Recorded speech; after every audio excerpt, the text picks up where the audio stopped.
Hello les amis, j'espère que vous allez bien, j'espère que vous êtes en forme, vous avez la patate, vous avez passé une belle journée. On se retrouve aujourd'hui dans la tournée Spark 360. Déjà, je suis très heureux de vous retrouver chaque soir. On a avec vraiment des personnes super inspirantes et un grand merci à toutes ces personnes chaque jour, chaque soir qui sont présentes. On a des champions du monde, des sportifs de haut niveau, des entrepreneurs. Et ce soir, on va être avec Lionel, vraiment une magnifique personne, un ancien sportif de haut niveau. Alors, tu vois, Lionel, un ancien sportif de haut niveau. Aujourd'hui, il aide des entrepreneurs, des entreprises à se développer. Ça va être un magnifique moment. Salut Lionel, est-ce que tu Salut m'entends? Jonathan, yes, c'est tout bon. Magnifique, magnifique, ça se connecte. Tranquille. Ben écoute, Lionel, un grand merci à toi. Très heureux de partager ce petit live avec toi. Et merci de ton temps. Je sais qu'il est précieux. Et Merci à vraiment, toi, merci de ton invitation. un grand merci. Donc, je disais, je présentais rapidement. Donc, Lionel, toi, tu es un ancien sportif de haut niveau. Tu pourras nous en parler. Aujourd'hui, tu es investisseur, entrepreneur et business angel. Donc, tu aides aussi des entreprises et des entrepreneurs, comme tu disais, à pouvoir se développer. Donc, je vais te laisser te présenter. OK? Nous dire qui tu es, qu'est-ce que tu fais aujourd'hui. Ok, bah merci, merci Jonathan.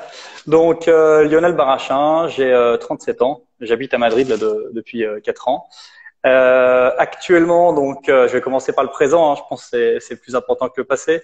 Donc actuellement, donc je gère une business angel. Donc pour ceux qui connaissent pas, c'est une entreprise qui permet, enfin qui investit dans d'autres entreprises et qui les aide stratégiquement en fait et financièrement à se développer. Donc voilà ce que je fais actuellement. J'imagine que tu veux que je parle également un petit peu du passé ou comment est-ce que je te laisse poser les Moi, questions? comme tu veux. Donc déjà, ce que je voudrais dire par rapport à ça, donc merci à toi d'avoir précisé, surtout félicitations, parce qu'en plus, c'est comme on me parlait tout à l'heure, comment ça s'appelait, business angel, ça veut dire que tu es tout seul, c'est ça?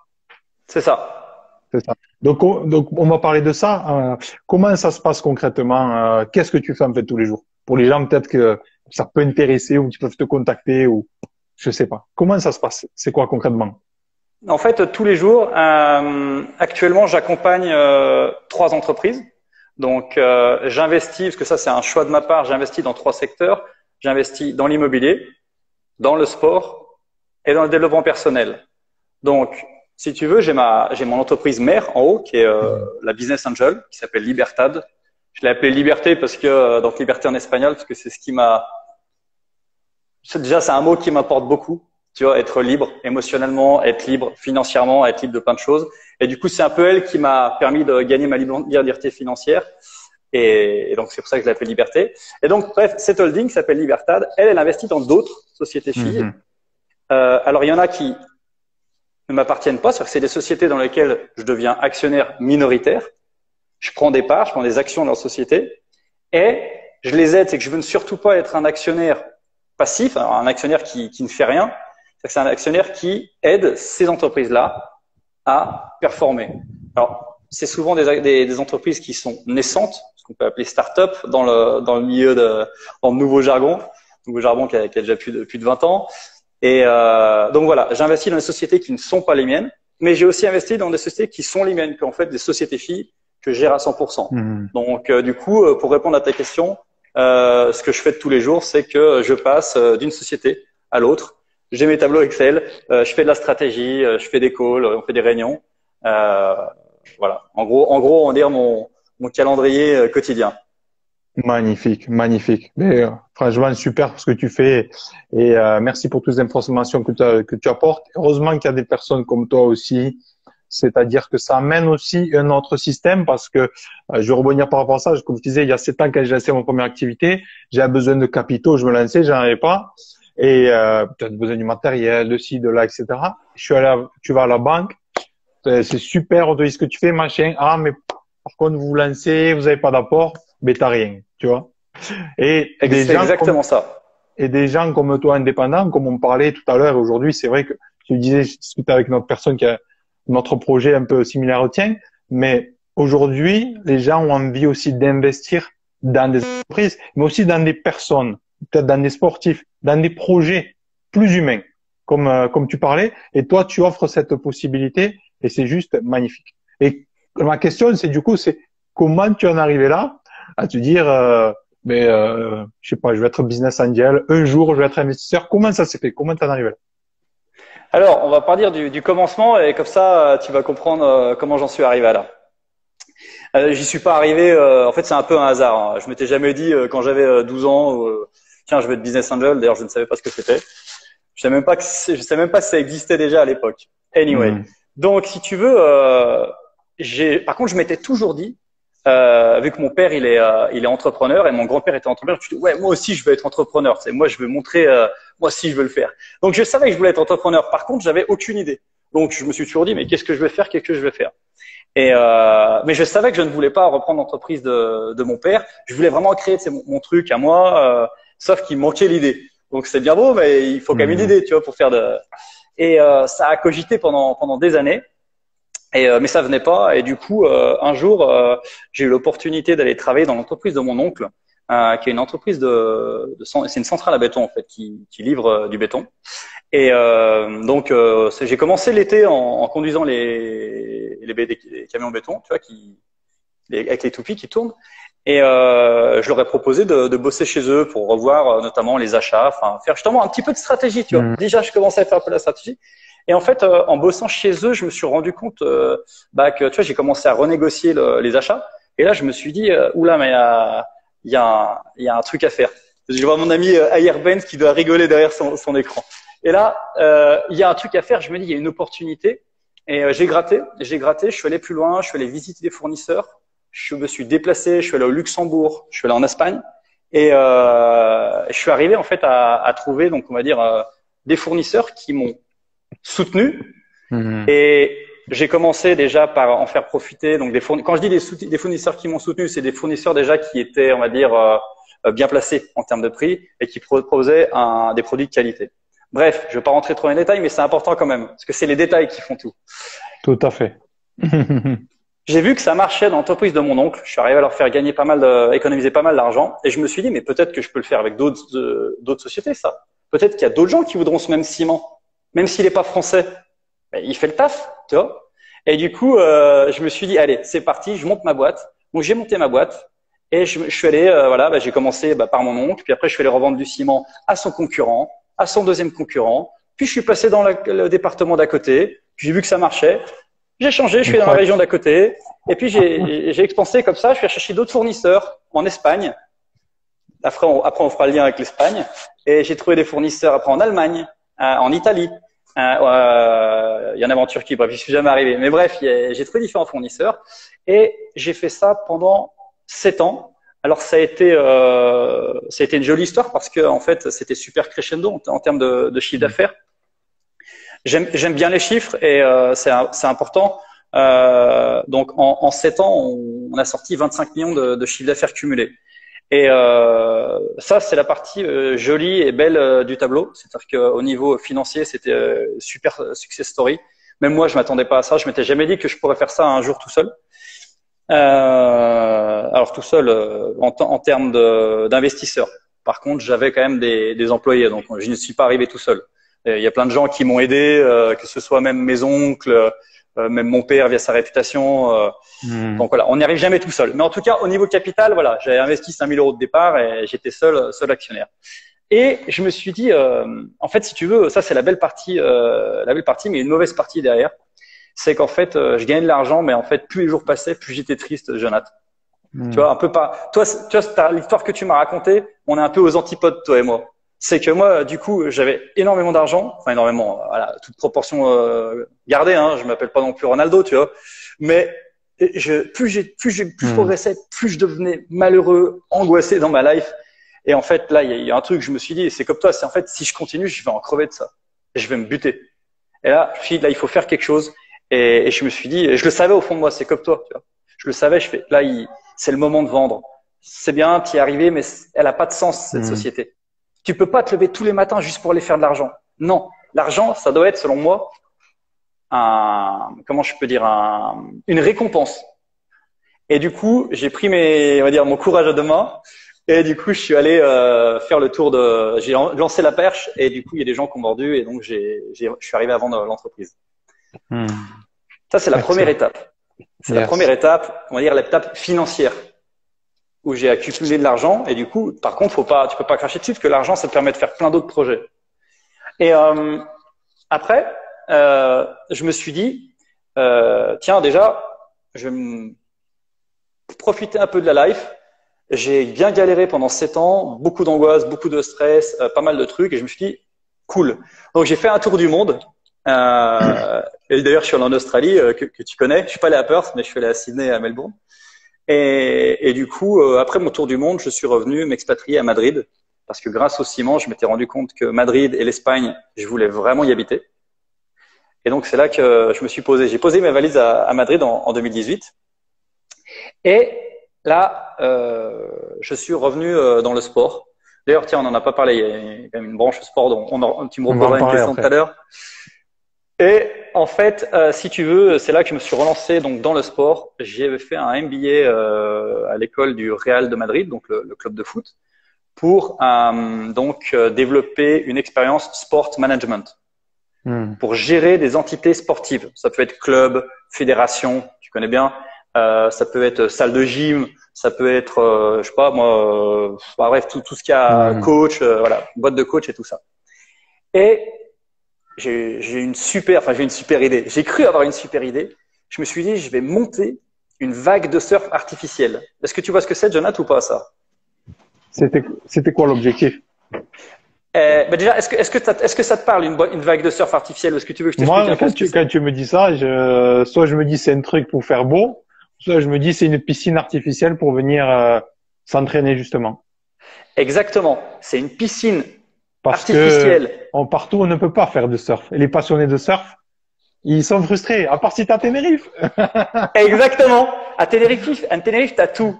Mais sinon, il y a plein de gens qui aiment faire du surf et qui peuvent pas. Pourquoi? Parce que la mer, en tout cas, l'océan, il est à des centaines de kilomètres. Et donc, ou à l'Ayabé, comme il dit Mickaël Tissot, effectivement. Et du coup, ce que je me suis dit, c'est que je vais monter une vague de surf en Espagne, soit à Madrid, soit à Barcelone. Pourquoi? Parce que à Madrid, bon, c'est au milieu de l'Espagne, il n'y a pas de vague. Et je vais en monter une, sinon à Barcelone, parce qu'à Barcelone, il y a la mer, mais il y a très peu de vagues, puisque c'est la mer Méditerranée. Et donc là, je me suis lancé dans une étude de marché, j'ai fait des investissements, j'ai tout essayé. Au même moment où j'attaque mon étude de marché, déjà j'apprends qu'il y a une vague de surf qui se monte à Madrid. Bim, Madrid écarté. Ça, c'est les premiers échecs des entrepreneurs. Déjà, tu prends une première baffe, tu fais bon allez, c'est quoi, je vais quand même continuer. Et je me suis dit bon allez, direction Barcelone, on bouge tout. J'ai mon équipe et tout, on va à Barcelone, on rencontre la mairie de Barcelone, les directeurs de fédération. Une énergie dépensée, tu t'imagines même pas. Et en fait, à la fin de tout ça, ce qui s'est passé, c'est que le Covid est arrivé. On était à la limite de les avoir convaincus.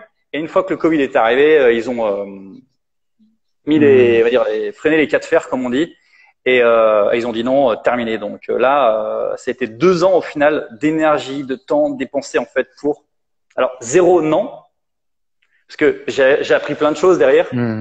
Bien sûr. Mais en tout cas, le résultat entrepreneurial, il n'était pas là.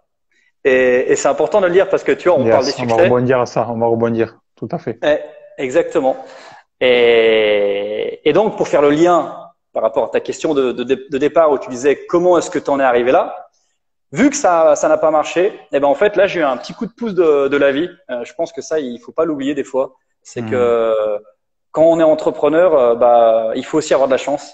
Et j'ai eu de la chance parce que j'ai un ami et collègue qui s'appelle Pierre David, que tu connais, que tu as interviewé également, et qui était mon coach, coach mental. Et en fait, il m'envoie un message. J'étais au fond du gouffre en milieu de l'année et il me met est-ce que ça te dit, Léo, qu'on se fasse un call? J'ai un truc à te proposer. Et du coup, il m'a proposé d'intégrer l'académie de la haute performance en tant qu'associé, donc en investissant et en tant qu'employé. Et donc c'est comme ça que j'ai accepté. Et là, je vais te laisser ensuite la parole parce que j'ai fait un sacré discours. Non, c'est toi, vas-y. et en fait, si tu veux, donc c'est à ce moment-là où je me suis dit, mais attends, je suis en train d'aider Pierre. J'investis déjà dans des boîtes qui étaient les miennes. On en parlera si tu veux après, dans les appartements, dans l'immobilier. Je me suis dit, mais tiens, il faut que je continue. Donc c'est là que je me suis dit, tiens, allez, je mets l'intention de la boîte en mode business angel pour aller aider d'autres entreprises comme celle de Pierre en développement. Donc voilà en gros ce que je fais actuellement, c'est que j'ai cette aide business angel qui investit et qui aide d'autres entreprises à décoller. Magnifique, magnifique, super parcours. Lionel, félicitations à toi. T'as quel âge? Redis-nous quel âge tu as. 37. 37. T'as des enfants? Non, not yet. Solo pour l'instant? Non, pas solo. J'ai une nouvelle Ah, copine. bon. Elle Bon, regarde le chat, magnifique. je crois. Voilà, comme ça. Excellent. Mais bonjour à vous, les amis. Bonjour à tout le monde. En tout cas, merci aussi. Vous pouvez poser vos questions. Si jamais à Lionel, vous voulez lui poser des questions. Donc, quand même, c'est un bel entrepreneur qui sait de quoi il parle. Donc, n'hésitez pas. Si vous avez des questions, moi, je vais te poser quelques questions maintenant. Vas-y. La première des choses, on va revenir un peu avant pour le déroulement des questions. C'est ce que j'aime beaucoup, moi, tu sais, et je le vois, les gens que j'accompagne, ou les gens que l'on voit dans la vie de tous les jours, tu sais, des entrepreneurs qui ont été sportifs pendant des années. Ça fait toute la différence avec quelqu'un qui va se lancer dans l'entrepreneuriat, un peu comme ça, tu vois. Ça n'a rien à voir dans sa façon même de parler, de bouger, de respirer, son mindset, tu vois. Il connaît des galères de ouf aussi où t'es pas bien, mais il va rebondir. Et la première question que je vais te poser, c'est euh, pourquoi tu as commencé le sport? Parce que quand même, tu as été sportif de haut niveau et tu vas pouvoir nous en parler. Ça, c'est la première question. Et qu'est-ce que le sport t'a amené après dans ta vie d'entrepreneur? C'est une très bonne question. C'est super. C'est intéressant. Euh, j'ai déjà pensé forcément, mais j'ai jamais, on va dire, ça mis ça sur le papier. Ça va être un bon exercice. Ça va être cool. Euh, donc je suis né donc dans les Alpes, à Thônes. C'est un petit village peuplé d'irréductibles Gaulois qui résistent encore et toujours à l'envahisseur. Et du coup, donc je vivais proche des stations, notamment la station de la Clusaz. Et donc j'ai baigné dans le ski depuis tout petit. Donc j'ai fait du ski de slalom. Et quand j'ai été adolescent, je me suis mis donc au ski freestyle. Ski freestyle, je sais pas si ça te parle, c'est donc les sauts dans les airs où tu fais des Des figures, trucs quoi. pas trop dangereux, quoi. Pas du tout, pas du tout. Et justement, c'est là après qu'on va faire le lien avec ta question. Mm. Et en fait, si tu veux, déjà la question pourquoi est-ce que je m'y suis mis. Alors, je vais être franc avec toi. Euh, Depuis tout petit, j'ai toujours eu une attirance pour la notoriété et, et l'argent, non. Et la notoriété, j'étais en mode, waouh, la notoriété, ça doit être génial d'être connu. Ça paraît un peu enfantin ce que je te dis, mais vraiment, en fait, la notoriété a été un des moteurs qui a fait que je me suis tourné vers le sport de haut niveau. Je me suis dit, si j'y arrive, c'est une manière, comme une autre, d'être connu. Et on verra après, mais tu vois, c'est marrant, la notoriété, je n'y suis jamais ou peu arrivé, alors que c'était le truc que j'estimais le plus Mm. au monde. Et la partie financière qui pour moi était importante, mais j'étais complètement dépolarisé là-dessus. Et ben du coup, elle est venue. Et on fera lien avec la dépolarisation après quoi. Et du coup, pour répondre à ta question, donc voilà.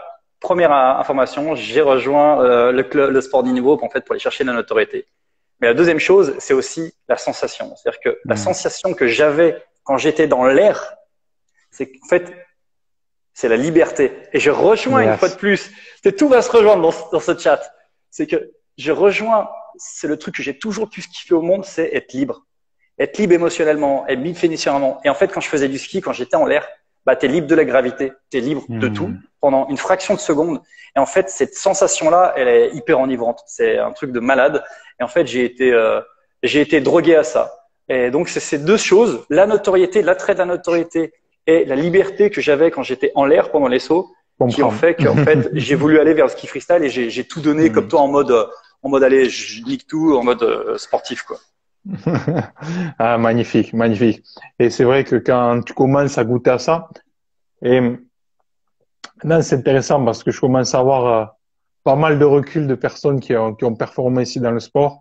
Et c'est vrai que quand on peut, quand on est petit, se dire je vais faire du sport pour m'occuper, les parents, etc. Je sais pas quoi faire, je vais essayer. Mais à un moment donné, quand des sportifs arrivent à haut niveau, c'est qu'il y a eu autre chose. Tu vois, il y a eu quelque chose, il y a eu un élément déclencheur très puissant. Comme je te disais, ça peut être perdre quelqu'un, ça peut être un divorce, ça peut être, voilà, je sais pas, tu t'es fait agresser, quelque chose de très fort. Et à travers ce sport-là, généralement, on va aller chercher quelque chose en premier. Par exemple, toi, comme tu disais, je vais aller chercher la reconnaissance. Moi, c'est la même chose. C'est quelque part, j'allais chercher la reconnaissance, l'amour, tu vois. C'est ça, en fait, qu'on va chercher quelque part, tu vois. Ce véritable amour. Quand les collègues, les autres, les entraîneurs, ça te nourrit tellement, en fait. Et c'est OK, en fait. C'est OK parce que on a besoin d'amour tous, tu vois. Et donc, c'est très, très intéressant. Je peux te challenger, je peux te challenger là. Vas-y, vas-y. En fait, si tu veux, effectivement, c'est de l'amour, mais que tu vas chercher à l'extérieur, où tu penses que tu vas aller pouvoir filer, aller chercher à l'extérieur. Et en fait, il n'y a pas de limite. Et alors certes, je l'ai compris. Après, arriver à aller, comme on dit, aimez-vous, avoir de l'amour propre, c'est facile à dire, c'est beaucoup plus dur à faire qu'à dire. Et je suis encore dans ce process-là. Mais effectivement, comme tu l'as dit, on a tous besoin d'amour. Et peut-être qu'au début, vu qu'on est petit, on ne sait pas, on dit tiens, je vais aller le chercher à l'extérieur, quoi. Via la notoriété, via même l'argent, pour être reconnu, pour être aimé. Ouais. Exactement, Younes, ce que tu as dit. Et du coup, je sais plus, mais c'est pas grave. Mais en tout cas, ce que tu disais par rapport à ça, donc on commence par rapport à quelque chose. Et où je voulais aller, c'est que les gens qui arrivent champions ou certains statuts de haut niveau, c'est que généralement il y a une souffrance en fait. C'est là que je voulais venir, tu vois. Il y a une certaine souffrance en fait. Si tu souffres pas, tu vas pas avoir envie de te donner. Tu vas pas avoir envie de performer quelque part.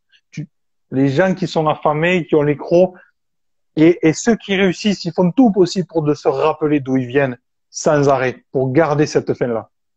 Ouais. Et quand tu as commencé le sport, la question que je vais te poser, c'est est-ce que toi, tu avais conscience de ça? Ou est-ce que toi, c'était plutôt dans le sens de le plaisir? Qu'est-ce qui t'a vraiment fait le déclic? Ou à un moment donné, tu te dis, mais je vais y aller à 200% dans ce sport. Pour la reconnaissance, pour autre chose. En fait, déjà d'une, j'ai pas eu conscience de ça. Le déclic, c'est qu'en fait, quand tu vois, en fait, j'ai une grosse courbe de progression au début. J'ai commencé tard, en fait, pour mon âge, j'ai commencé à 17 ans. Et une grosse courbe de progression, en fait, quand je me suis vu progresser, je me suis dit, ah ouais, là, il y a peut-être quelque chose. Du coup, ça, tu sais, c'est l'effet, comment je vais dire, boule de neige. C'est le cas de le dire. Et du coup, je continue, je vois l'effet, le niveau qui monte.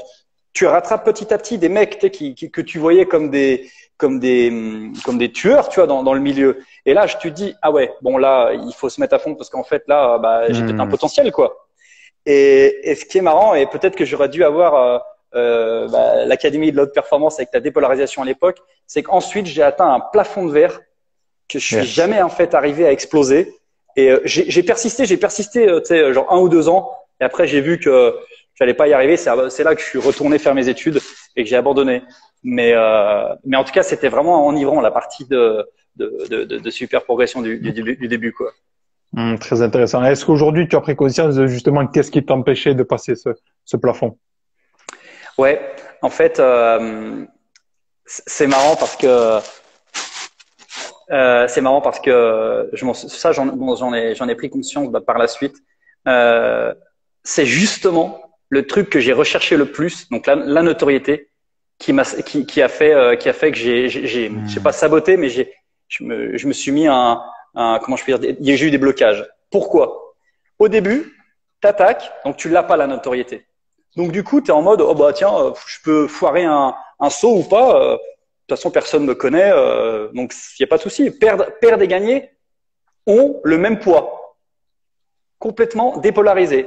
Et ensuite, et c'est ce qui se passe chez beaucoup de sportifs, mais tu verras, ça peut être chez toi et ça peut se voir aussi, même au sein même d'un match de tennis. C'est qu'après, tu commences à gagner. Et en fait, je commençais en fait à avoir un niveau, une réputation. Et quand ça devient polarisé comme ça, et ben du coup, quand tu commences à avoir quelque chose, tu as peur de le perdre. Et quand tu as peur de le perdre, en fait, du coup, tu as peur de perdre, tu as peur de perdre la victoire. Il n'y a plus rien qui est fluide. Et en fait, le peu de notoriété que je commençais à avoir, j'ai déjà eu peur de la perdre, j'ai eu peur de ma réputation, j'ai peur de me foirer. Et là, du coup, il n'y a aucun lâcher prise et l'inconscient, il y va pas. Et du coup, j'ai commencé à stagner. Tu vois, c'est la même chose qui m'a envoyé vers le ski et là aussi la chose qui m'a fait en partir. C'est ça, quoi. Très intéressant. Ce que tu as partagé, vraiment, félicitations. Et comme tu as dit, si on prend vraiment du plaisir, et d'ailleurs, la performance, elle est là. La performance, elle est là. Et tu connais aussi cette zone. Il y a des fois, tu te dis, waouh, aujourd'hui, j'ai kiffé, j'étais à fond, j'étais une machine, tu vois, quelque part. Parce que tu as été dans de lâcher prise complet, le moment présent, la zone de flow qu'on appelle, tu vois. La zone de flow. La zone de flow. Et cette zone de flow-là, c'est pour ça, que moi j'ai créé cet accompagnement, cœur, corps, esprit. Elle est aussi quand tu es dans ce lâcher prise du résultat. Tu vois, lâcher prise du résultat. Et je pense que l'être humain et notre ego nous jouent des tours, en fait. Tu sais, parce que nous, et c'est ça, en fait. C'est se préparer. Je vais tout donner. Je sais que je suis le meilleur au fond de moi. Je sais que je vais y arriver. Mais je m'en fous du résultat. Tu vois, l'essentiel pour moi, c'est de tout donner. Et je pense que c'est le travail à faire, c'est de rester à sa place, de rester à sa place, de rester humble, tu vois. En restant ça, en gardant ça, tu continues toujours d'en penser. Mais ça, quand tu es jeune ou quoi, ou même plus ou moins jeune, la vie, les choses peuvent s'emporter, tu as moins conscience de ça. Et ça, pour moi, ça demande à quoi? Ce que je te disais tout à l'heure, ce que je fais avec les gens, c'est vraiment d'aller chercher au fond de leur trip. Pourquoi tu fais ce que tu fais? Fuck. Pourquoi tu fais ce que tu fais? Si c'est uniquement pour l'argent, la reconnaissance, tu vas t'effondrer. Tu vas t'effondrer et ça va faire très très mal.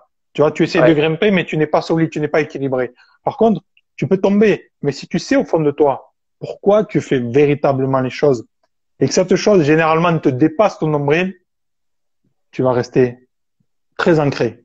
Et pour prendre les claques, quand tu vas les prendre, quand tu vas retomber, tu vas les prendre, tu vas tomber, mais tu vas beaucoup plus vite pouvoir te relancer. Dis-moi ce que tu en penses par rapport à ça.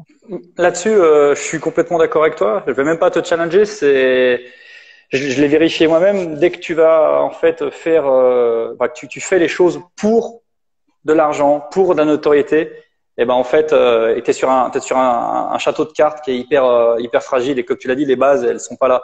Alors que quand tu le fais, tu vois, j'ai un de mes idoles qui est Roger Federer.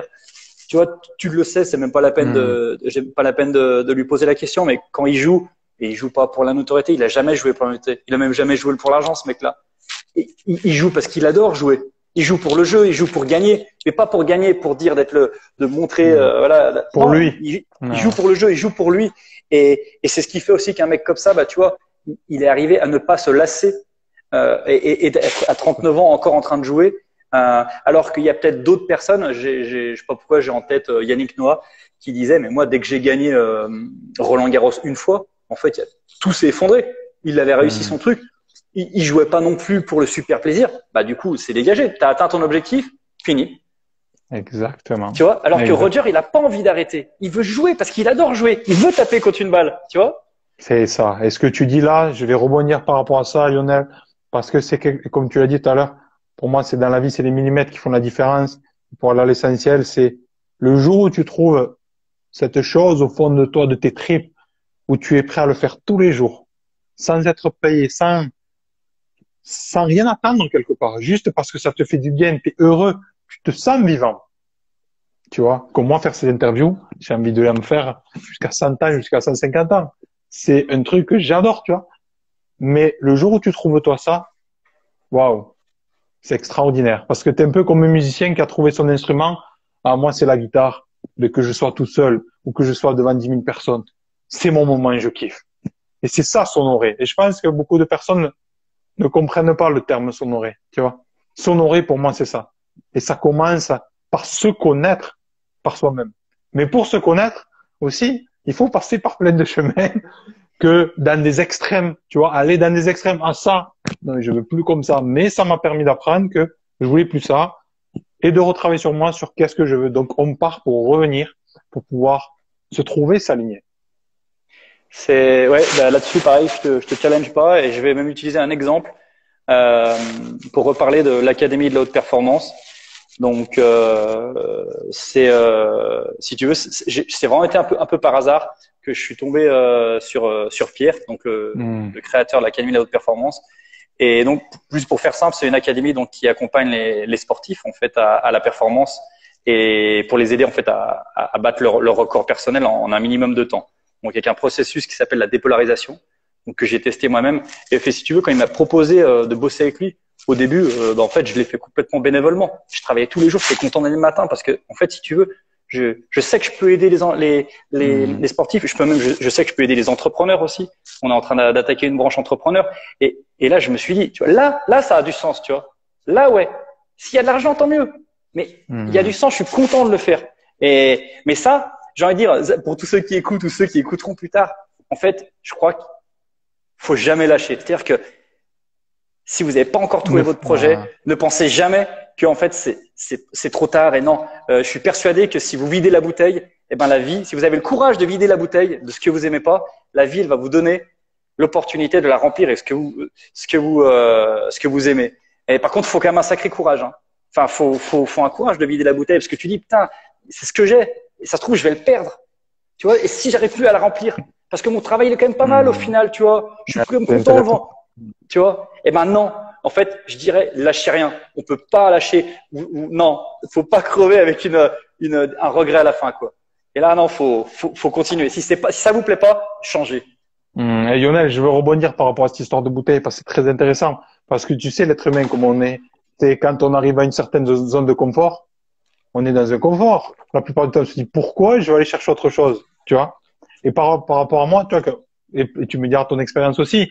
Juste pour rebondir par rapport à ça, c'est cette histoire de bouteille. On entend des choses, tu vois, autour. Il y a peut-être des gens qui entendent, qui vont écouter que ça. Ah ouais, c'est bien, c'est super, ça me parle, je pourrais essayer. Mais quand c'est qu'on va vider la bouteille? Quand elle est pleine, quand elle a craqué. Moi, quand je suis parti en Australie, c'est parce qu'intérieurement, je n'étais plus bien, tu vois aussi. J'étais plus aligné. Et alors, il y a eu cette opportunité-là. Et c'est quand je suis parti. Oui, je suis parti pour le rugby. Mais pas que. Je suis parti surtout parce qu'à l'intérieur, j'étais plus bien. Ce que je faisais dans ma vie, ça me ressemblait plus, tu vois. J'étais désaligné. Je savais je me mentais quelque part. J'étais pas bien. Et je pense que ce sentiment-là, beaucoup d'êtres humains, pour pas dire tous, mais vont le ressentir un jour. C'est comme cette histoire de boulot que tu nous expliquais. À un moment donné, tu as senti que c'était trop, c'était plus toi. Burn-out, plus aligné. Et donc, souvent, pour revenir à ça, c'est aussi le fait de prendre de la hauteur, de prendre de la distance. Comme moi, ça a été le fait de là, j'avais pas le choix parce que je suis parti très loin. Donc au moins, et c'est pendant cette période-là, quand tu es loin de tout, de ce que tu as l'habitude d'être, de faire, que là, tu as toutes les choses de ta vie qui te reviennent. Tu dis, mais attends, mais moi, j'ai plus envie d'être ce gars-là, j'ai plus envie de parler comme ça, j'ai pas envie de me comporter comme ça. Mais attends, mais j'ai agi comme ça? Merde. Et là, il va arriver un processus très difficile. Une machine à laver qui va se passer. Et pour ceux qui ont le courage de le dire ou de le partager ou de le vivre, c'est la vérité. Il faut y aller dans ça. C'est à un moment donné, tu vas te décharger, tu vas pleurer, tu vas être seul, tu vas te dire, putain, mais c'est quoi en fait? Et tu sais, cette machine à laver, c'est comme quand tu fais peut-être un gros coaching avec quelqu'un, tu sens qu'il y a ce poids à l'intérieur, ça va partir après. Et là, comme tu es vide, tu vois, quelque part tu es vide, tu es nouveau. Après, tu te dis, mais je fais quoi en fait? Je suis qui, tu vois? Et c'est là où c'est magique. C'est là où tu entends autre chose toi-même. Et tu sais, c'est là où c'est magique. Ouais, je te laisse la parole. Et il y a énormément de sportifs qui ont été au très haut niveau, qui ont excellé. Et quand ils ont atteint leur objectif, ou quand ils ont arrêté du jour au lendemain, ils n'étaient plus rien. Ils ont déprimé, fini dans l'alcool ou mal tourné, tu vois. Ouais. Parce que, à un moment donné, arriver à faire ce travail-là aussi, pour moi, c'est quelque chose de challengeant, tu vois. C'est quelque chose vraiment de challengeant. Et si tu le fais pas, tu peux pas te renaître. Je te laisse la parole. Bah non, mais je vais juste rebondir sur ce que tu dis. Tu sais, pour toi et pour moi, au final, la bouteille elle a explosé parce qu'on l'a laissé se remplir. Et c'est tellement dur au final de la vider quand elle est à moitié vide, quand en fait elle fait pas encore trop mal. Et malheureusement, bah pour toi et moi, elle a explosé et elle nous a pas laissé le choix en fait, la vie, de devoir changer. Et moi, j'espère que dans le futur, si je reviens encore à re-remplir la bouteille d'un liquide qui me plaît pas, comment dire, eh ben, j'espère que j'aurai déjà la conscience et le courage de la vider avant qu'elle déborde, quoi, tu vois. C'est une évidence. Et c'est une évidence puisqu'aujourd'hui, tu te connais beaucoup plus. Tu vois, aujourd'hui, tu te connais beaucoup plus. Ce que tu fais dans ta vie, tu sais que ça t'honore tous les jours. Tu sais ce que tu veux, tu sais ce que tu ne veux plus. Tu sais les gens que tu as envie d'être entouré, tu sais ce que tu veux plus, tu sais les habitudes.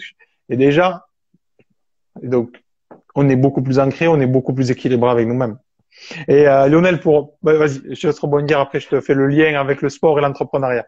Ouais, carrément. Non, juste une chose d'un bouquin que j'adore, je pense qu'il y a pas mal de gens qui le connaissent, ceux qui nous écoutent, s'appelle Lise Bourbeau. Elle a écrit deux bouquins, donc un qui s'appelle Écoute ton corps et l'autre qui est Les 5 blessures. Et en fait, dans Écoute ton corps, c'est pas mal parce que elle m'a ouvert une chose dans l'esprit, c'est que vraiment, au final, le corps, il a souvent, presque tout le temps raison. Et en fait, quand déjà tu vas pas bien, que déjà quand il y a des symptômes, des maladies ou en plus des émotions quotidiennes, il y a un truc, quoi. Le corps, il essaie de dire, il tape au carreau, il dit, oh, Jonathan, Lionel, écoute-moi, il y a un truc, vieux. Ouais. Et tant que tu l'écoutes pas, il va taper de plus en plus fort. Et moi, je l'écoutais pas, en fait. Et ce corps-là, maintenant, je m'en sers comme d'une boussole. Je me dis, ah, il commence à taper, là. Il passe quoi? Exactement. Tu vois? Yes. Alors, non, vas-y, je te laisse la parole là, sur ta transition. Ce que tu as partagé, c'est exactement ça, et ça, c'est magnifique. Et le corps, c'est comme un avion, comme une voiture. Il y a des signaux, en fait. Des fois, signaux orange. Bon, c'est quoi? C'est j'ai un peu mal au dos, un peu mal à l'épaule. Bon, c'est pas trop important. Signaux rouges. Je peux plus marcher pendant 1 mois, 2 mois, 3 mois, comme je t'ai dit, pendant 4 mois, je peux plus faire de sport. Ah, et pourquoi, en fait? Pourquoi je me suis déchiré le quadriceps? Pourquoi là, pendant 4 mois, je peux plus marcher, j'ai des coups de poignard dans les cuisses? Tu vois? Et à un moment donné, si vraiment tu cherches à comprendre, tu vas trouver pourquoi. Et généralement, un célèbre docteur, j'ai plus son nom, mais qui a dit que 90% des blessures ou des maladies, elles sont dues à quoi? Elles sont dues à nos émotions. À nos émotions. Et quand il y a quelque chose dans le ventre qui revient, c'est qu'il y a quelque chose qui veut s'exprimer, comme dans le dos, comme n'importe où. Et c'est là avoir le courage, maintenant, d'aller voir ça et d'aller jusqu'au bout. Et je vais donner un secret que j'ai trouvé, en tout cas pour moi. C'est pas, je suis pas en train de dire que j'ai trouvé un secret mondial, mais peut-être que ça peut être votre secret également. Je vais essayer d'en faire une formation dans pas longtemps.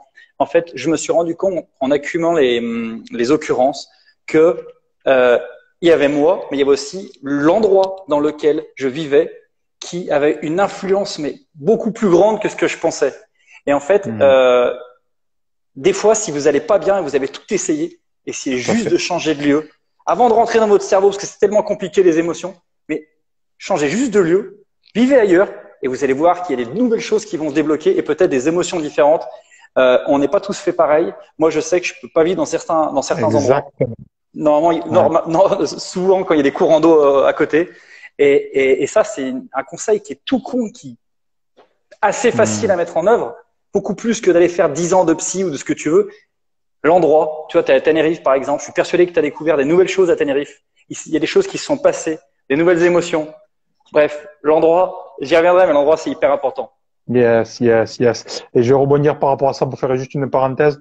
Souvent, on parle, tu sais, d'environnement. Quand on parle d'environnement, on parle souvent des gens qui nous entourent, etc. Donc oui, c'est important. Mais ce que tu parles là, c'est extraordinaire parce que, une fois, tu as le courage de s'écouter et d'agir après nécessaire. Mais tu connais certainement, il y a notre génétique, donc ce que l'on est, ok, quelque part, et tout notre environnement, ça veut dire les lieux, les odeurs, ce que l'on voit, ce que l'on entend, les personnes, les langages, c'est l'épigénétique. C'est-à-dire que tout ce qui est autour de nous, cette épigénétique va nous influer entre 50 et 60%. Ça veut dire que même génétiquement, ça va te modifier. C'est clair. Si tu vas vivre à haute altitude, à 3000 degrés, à 3000 mètres de hauteur, pendant 30 ans, je te garantis, tu ne seras pas la même personne, tu n'auras pas les mêmes capacités physiques. Tu vois, même ton sang va se modifier. Et c'est exactement, et ça, c'est super puissant. Donc voilà, je voulais juste rebondir par rapport à ça, ce que tu as partagé. Et oui, Tenerife, c'est extraordinaire et j'ai retrouvé ce que j'ai découvert en Australie, ce que je n'avais plus jamais retrouvé en France. Pourtant, on a vécu à Bandol, Sanary, dans des endroits magnifiques, tu vois, et en Alsace, à côté de Genève et tout. Mais jamais je n'avais retrouvé ça. Être sur une île comme ça, c'est magnifique. On en parlait tout à l'heure. Et ce que tu as dit aussi, on rentrera pas dans le sujet, mais tout ce qui est énergie. Et juste quand tu as l'énergie tous les jours, quand tu sens que les gens sont ouverts, quand tu sens que tout le monde s'en fout de toi, mais que les gens ont envie de te parler, tu vois, c'est tu te sens comme un oiseau. Et juste pour rajouter un truc, il y a un mot que j'ai découvert récemment et que j'aime particulièrement qui s'appelle l'égrégore. L'égrégore, c'est la somme on va dire des énergies, par exemple des personnes. On peut prendre l'égrégore de l'Espagne. L'égrégore des Espagnols, c'est l'ensemble de l'énergie des Espagnols, les gens. Et effectivement, dès que tu foules le sol espagnol, tu sens qu'il y a un autre type d'énergie, tu vois. Et moi, lié à la mienne, ça me correspond vraiment. Et quand j'arrive en Espagne, si je fais waouh, tu vois, donc je peux comprendre, tu vois, t'es à Tenerife, t'es dans les grégores espagnols. Et en tout cas, bah, ouais, je peux comprendre en tout cas ton choix, Yes. Jonathan, puisque j'ai fait le même que toi. Donc, Mais ce que tu ouais. dis, c'est hyper important. Il faut pas hésiter à. Les Américains bougent beaucoup. Ils ont pas peur de bouger par rapport au travail, etc. C'est vrai que nous, Français, on a un peu peur, tu vois, pour catégoriser. Mais aujourd'hui, on a des possibilités extraordinaires. Bon, il y a un peu ce Covid qui fait chier, mais il y a quand même des possibilités pour ceux qui veulent. On trouve des solutions tout le temps. Donc voilà, ne pas hésiter par rapport à ça. Donc pour fermer la parenthèse et aussi pas trop te prendre de temps. Donc tu nous as parlé de ton parcours sportif, où tu es arrivé, les défis que tu as rencontrés. Qu'est-ce que le sport du coup ça t'a apporté pour toi en tant qu'entrepreneur? Parce que tu le sais, en tant qu'entrepreneur, je me rappelle toujours un de mes premiers coachings, un grand entrepreneur qui voilà dans le monde entier, j'ai la chance de l'accompagner pendant plus d'un an en coaching. Il m'a dit John, je lui parle des projets, que j'allais ouvrir une autre entreprise plus grande. Il me dit, tu sais, tu te lances dans l'entrepreneuriat et c'est un monde impitoyable et tu vas en voir quelque part de toutes les couleurs. Et tu sais, quand tu as 22, 23 ans, tu dis, ouais, moi c'est bon, intérieurement, je suis fort, je vais y arriver. Sauf que moi, plus d'une fois, j'ai terminé à l'hôpital à cause, tu vois, entre guillemets, de l'entrepreneuriat, parce que je n'étais pas assez aguerri, tu vois. Et, Ouais. parce qu'il y a trop de stress, parce que tu gères pas, parce qu'il y a tellement de choses et que tu veux tout faire tout seul, bref. Mais qu'est-ce que ça t'a apporté à toi, surtout l'entrepreneuriat, dans les moments difficiles, pardon, le sport dans les moments difficiles. Ok, est-ce que Bah, tu as senti que ça t'a fait la différence? ouais. Ouais, totalement. Et pendant que tu parlais, j'ai listé deux choses hyper importantes que le sport. Et je vais aller plus loin que le sport, c'est que les sports extrêmes. Parce qu'au final, j'ai Mhm. pratiqué donc le ski freestyle à un haut niveau et j'ai pratiqué aussi le bobsleigh. Je sais pas si ça te parle. Yes, of Euh, course. D'ailleurs, il y a beaucoup de rugbyman qui terminent leur carrière en bobsleigh. Et alors moi, je l'ai fait à un niveau amateur. Mais en fait, les sports extrêmes m'ont apporté deux choses dans l'entrepreneuriat. Le premier, en fait, c'est tout simplement le courage. Parce que quand tu Mhm. te lances en ski freestyle sur des sauts de plusieurs dizaines de mètres et ou sur une piste de bobsleigh, en fait, au final, à chaque fois, tu peux risquer ta vie, tu peux terminer tétraplégique. Et ben, au final, bah, je te garantis que tu as peur. J'ai toujours eu peur. Toujours eu peur. Et donc, c'est pas parce que j'avais peur que j'y allais pas. Mais je suis arrivé à dompter la peur Mhm. et aller à l'outrepasser. Déjà, c'est la première chose. Et dans l'entrepreneuriat, c'est pareil. Quand j'ai monté ma première boîte, bah en fait, j'avais peur, quoi. Et en fait, on n'aura jamais peur. C'est pour ça que dès qu'il y a des gens, si vous voulez monter votre boîte, je vous dis, mais allez-y, parce qu'en fait, n'attendez pas de pas avoir peur. En fait, vous aurez, enfin, c'est même presque, Tout à fait. c'est presque dangereux de pas avoir peur. Donc du coup, bah il y a la peur. Ok, même si elle est méga puissante, ça peut être une angoisse. Pas grave. Elle est là, c'est normal. J'y vais. Donc déjà, ça m'a appris à avoir beaucoup de courage. Tu vas prendre mes couilles à deux mains, comme on dit, si je peux m'exprimer ainsi. Et la deuxième chose que le sport extrême m'a appris, c'est Bien. bah, quand tu chutes, Excuse-moi. ah, il y a ta petite. Bien. Oui, le chat. Eh bien, il va à sa maison, le chat.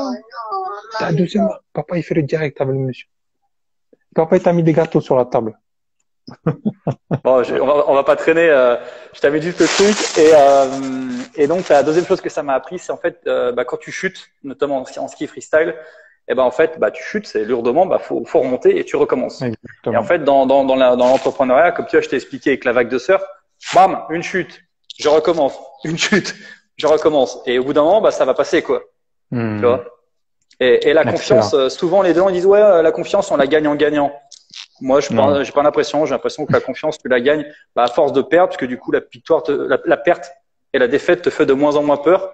Donc du coup, tu y vas quoi. Yes. Ouais, c'est magnifique ce que t'as.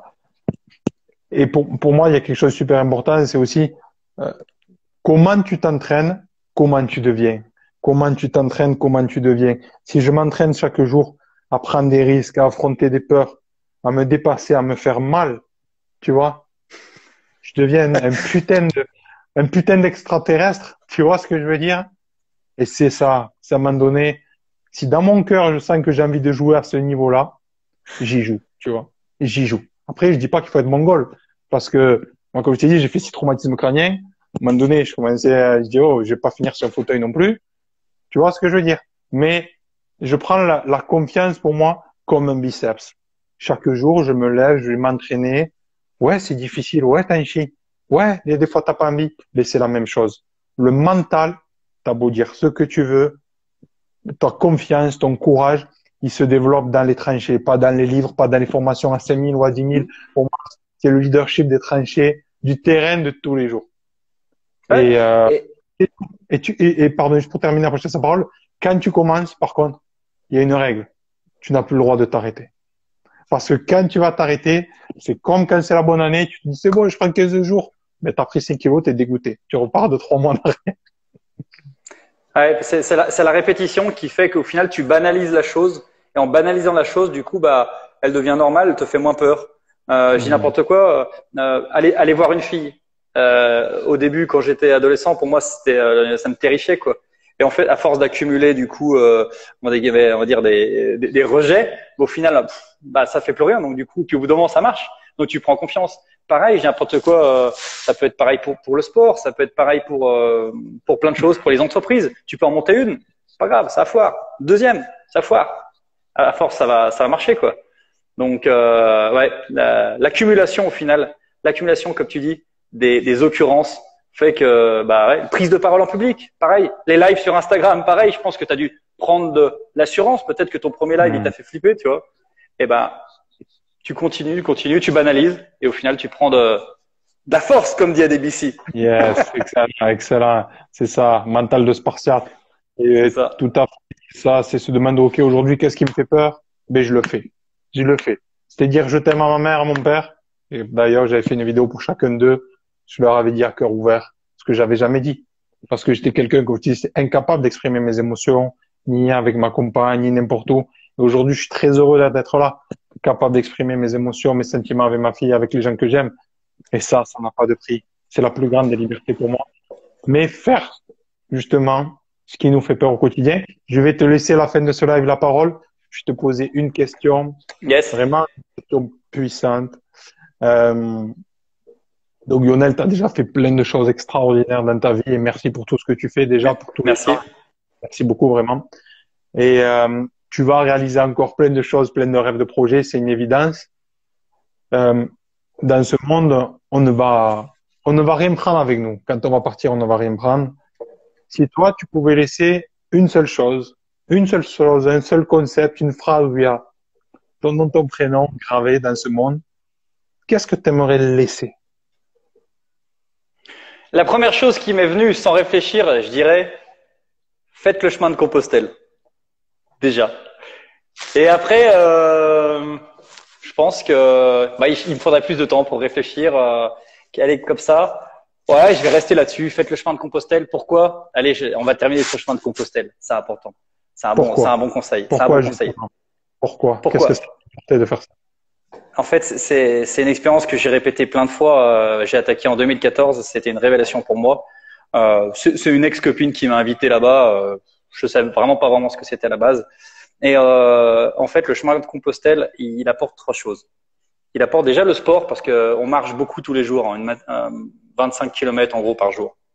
Et il apporte la partie sociale. On rencontre beaucoup de personnes de tous les horizons, du monde entier. C'est hyper enrichissant. Et enfin, en fait, une découverte de soi-même. Parce que tu as beau faire de la spiritualité, ce que tu veux. Là, en fait, tu te retrouves à marcher.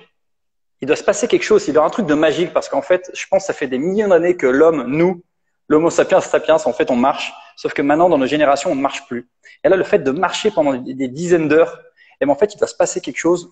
On a une introspection gigantesque. Et en fait, j'ai appris tellement sur moi-même, sur ce que je voulais faire dans la vie, ce qui était important pour moi, tout ça. Et au lieu d'aller faire des psys ou ce que vous voulez, faites le chemin de Compostelle et ce sera peut-être, comme moi, la meilleure expérience que j'ai vécue de ma vie. Magnifique, magnifique ce que tu as partagé et je comprends tout à fait. C'est vrai que c'est exceptionnel. On peut avoir peur de la solitude au début quand on la connaît pas. Et en fait, c'est ton meilleur ami, la solitude. Quand tu apprends à l'aimer, à l'accepter, c'est là où tout se passe en fait, dans la solitude. Je pense que le fait d'être non seulement en mouvement, je dis pas de rester enfermé dans sa chambre, mais d'être en mouvement et de ne penser quelque part à rien. Tout se fait en fait. Et puis c'est un lieu mythique, alors il doit y avoir des choses exceptionnelles qui se passent. Peut-être. Peut-être qu'il y a des centaines de milliers de personnes qui sont passées sur le même chemin depuis des siècles. Il y a peut-être quelque chose énergétiquement, une trace énergétique laissée, effectivement. Lionel, je veux te dire déjà un grand merci à toi de ton temps. C'était vraiment pour moi un plaisir, un honneur de parler avec toi, faire ta connaissance. Je suis très très heureux. Vraiment, t'es un Moi de même. gars super cool et tout. Et je suis sûr qu'on va rester en contact. En plus, on est Yes. voisins. Tu viens quand tu veux. À Dans le même Tenerife, pays. kiffer. Et grand merci à toi. Merci à toutes les personnes qui sont passées par ce live. Pour ceux Merci. qui arrivent maintenant, peut-être on laissera le replay. Je le laisserai. Ok, donc abonnez-vous au compte de Lionel si vous voulez suivre un peu tout ce qu'il fait, etc. Je partagerai aussi tout ça sur d'autres réseaux. Donc vraiment, merci beaucoup. Merci à vous les amis. Si ça vous intéresse, rendez-vous demain 18h. Pour ma part, tous les soirs, je suis en direct pendant un an avec des personnes exceptionnelles comme Lionel. Donc voilà. Merci beaucoup. Bah, merci à toi. Merci de m'avoir invité, Jonath. Et c'était très enrichissant. Et surtout, bon courage pour ton ta super marathon là de tous les jours. Grosse motive, grosse initiative. Merci beaucoup. À À très plus. vite, Lionel. Hasta Ciao. luego. Bye bye. Ciao.